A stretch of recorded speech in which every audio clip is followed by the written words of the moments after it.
পরীক্ষা কিন্তু এখন আগের মতো নাই। অন শট দিয়ে কভার করার দিনটা আসলে চলে যাচ্ছে। আমার কাছে যেটা মনে হয় ভাইয়া, ধরেন এসএসসির পড়াটা যদি একটা পুকুর হয়, আপনার এইচএসসির পড়াটা কিন্তু একটা সমুদ্রের মতো, যদি সে প্রথম থেকে সিরিয়াস না থাকে। বাট এমন যদি হয়, যেটা আমি আমার নিজের লাইফে আমি প্রমাণ পাইছি, যে ডেইলি আমি 5-6 ঘন্টা করে রেগুলার ফার্স্টের দিক থেকে পড়ার চেষ্টা করতাম, আমার না কখনো পড়াটা প্রেশার ফিল হয় না। এই জিনিসটা দেখা গেছে আমি রেগুলারলি পড়তেছি, রেগুলারলি পড়লে আসলে পড়াটা খুব বেশি প্রেশার হয় না।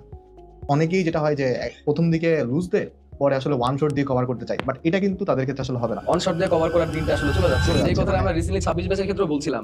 26 ব্যাচের স্টুডেন্ট, তোমাদের হচ্ছে এসএসসি, তোমাদের ছোট ভাইদের কাছ থেকে শিক্ষা নেওয়া দরকার জি, যে পরীক্ষা কিন্তু এখন আগের মতো নাই। আগের মতো And নয়। তুমি যে আমাদের এই যে পডকাস্টটা শুরু হওয়ার আগে তুমি একটা কথা বলতেছিলা হিমেল, যে এসএসসি রেজাল্ট একটা প্যাটার্ন ফলো করে, যে হ্যাঁ। ভালো হতে থাকলে রেজাল্ট গেলে ভালো। ভালো তুমি যে কথাটা বলতেছিলে, জি ভাই।